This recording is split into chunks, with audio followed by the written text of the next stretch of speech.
What is up, fam? Hope this message finds you all well and good spirits. Well, I got some news the other day that Ford lost $1.7 billion last quarter.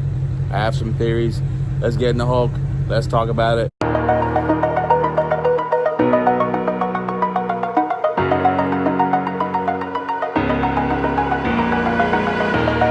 Before we get into this video, I want to say check out the merch here on GT500giveaway.com. We are giving away, not this one, but our own white 2020 Shelby GT500. We got new merch coming in. I'm wearing this right now. Venom kills demons. You know what that means. Let's have a discussion. I have some theories. Obviously, I don't run Ford, but I'm an avid Ford fanatic, and Mustang mostly fanatic. I have a 2018 Mustang. We just bought this 2020 Shelby GT500, which I love. But we want to talk about, we want to discuss, how do your projections fall that short of that many billion, almost $2 billion, right? So I'll talk about from my perspective simply as a Mustang owner and what I saw that Ford kind of fumbled, if that makes sense. There was a lot left to be desired with the marketing strategy of this particular car. We didn't know what it was, That whole Venom kills demons came out, so we said, oh, it's definitely a drag car. And then we're told, no, it's a track car. And then we were left as fans and avid Ford lovers to figure out on our own what this GT500's identity was. And we're still trying to figure it out. We're finding out it's a jack of all trades. I love this car. This car, in my opinion, is the best Mustang ever made, most powerful. I bought it. It was my halo car, my dream car. Love it. I'm never gonna regret this purchase. But I feel like, again, the marketing strategy was very poorly done and delayed about the GT500. I mean, this is not a small release, and I think that, and I know all the people there, and everyone does a great job. I just feel like there was things that could have been done differently. Now, what I mean by that, I'll tell you something stupid I suggested, right? I said, listen, why don't you guys get like The Rock to do a burnout, and I gotta get gas. This car eats gas, by the way. Get The Rock to do a burnout in the 500, and because I have Vin Diesel was a Mopar, yeah, well, it's fun stuff. I mean, hey, I like wrestling and sports, entertainment. I thought that'd be cool. I fell on deaf ears, and we were left with, for example, and I know the gentleman who did it, so I don't mean to, disrespect you, but I wasn't too excited about puzzle pieces on Twitter to show 760 horsepower. This car was delayed, and I think what also hurt it was two major things in 2019. 2019 affected the brand of Ford, and particularly Mustang, was because it was delayed.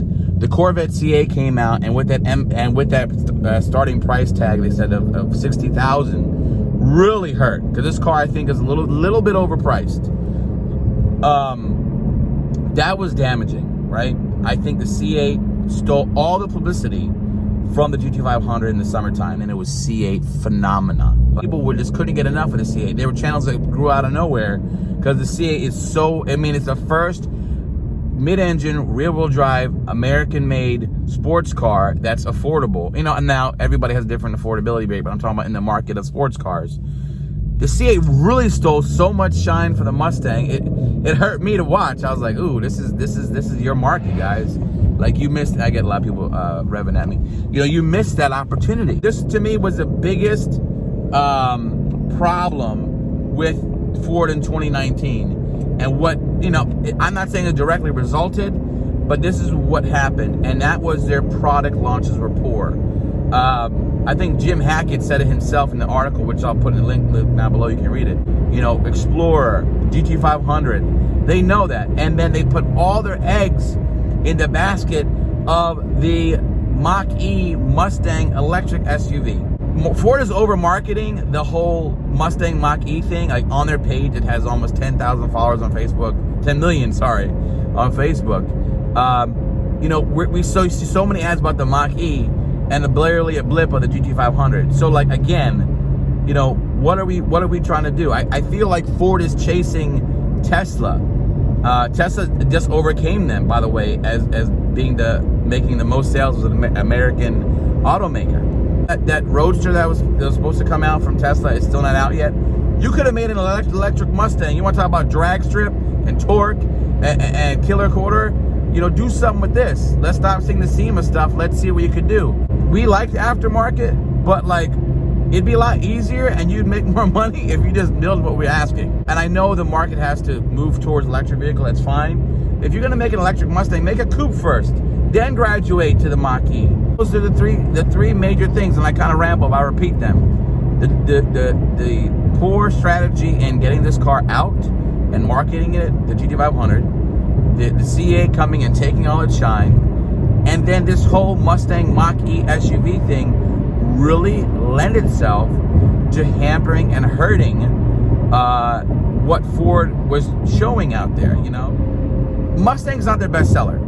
We get that. This is just more or less their, you know, it's kind of like their mascot, which is great. And I'm hearing that they might even dabble into making Mustang its own brand, which is, maybe you have to at this point. It's so popular with the sedan, and now you're making SUV. My opinion, my humble opinion, let's stop chasing Tesla, and you gotta be innovative and creative on your own. Listen, I love the GT500. I love it. But at the end of the day, it's about, everything's about, you know, making money for the business, you know. People love the Viper. Viper's dead. All right? So, you know, it's just a quarter loss. I hope they figure it out.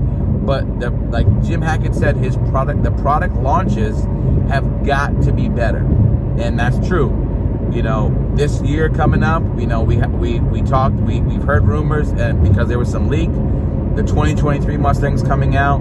It's a refresh, S650. I don't know if it's a total rebuild. It might be a minor refresh of the S550 platform. But, you know, it's time to really stop being passive and being aggressive. You know, EcoBoost is a great platform, but you got to give the consumers what they want. People want a Raptor that has a V8. I heard that's coming down the road. People want, you know, we wanted the GT500 to be a little bit more powerful and come out a little sooner. You know, that didn't happen. We got 2 more years after the 500. Maybe you guys will step it up. But I hope, and I mean, obviously the eyebrows are raised because the investors see that that kind of a loss, everybody's gonna like, you know, lean forward. Like when you play video game, you're like, okay. Just like myself, you know, I run this very small, minuscule, minute channel, but I see when we take losses here. You know, we do content, sometimes it goes no good, and sometimes it goes great, and we have to redirect, refocus, see what we did wrong, see what we can get better at. And that's hopefully, I think, the same thing Ford is doing. You know, it's very simple.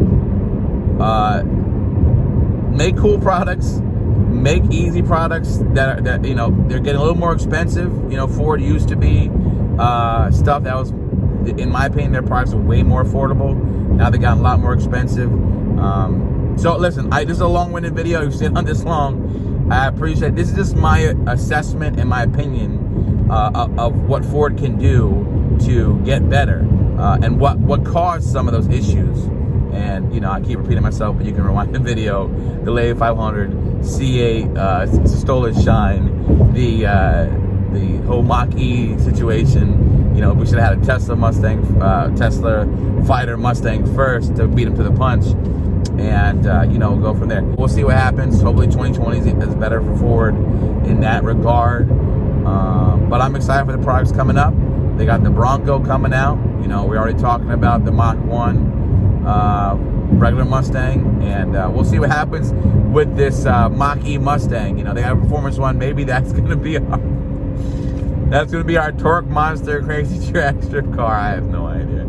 Anyways, I appreciate the support. This is more of us, is me venting and checking in with you guys. What do you guys think? I mean, what is Ford doing wrong? You know, how can they get better? Let me know your thoughts. Please check out the website. All the new merch here means a lot, helps the channel. Even this hat's available. So let's go. Let's keep it going. We got a lot of fun coming up. Please like and subscribe, because you guys know it never ends.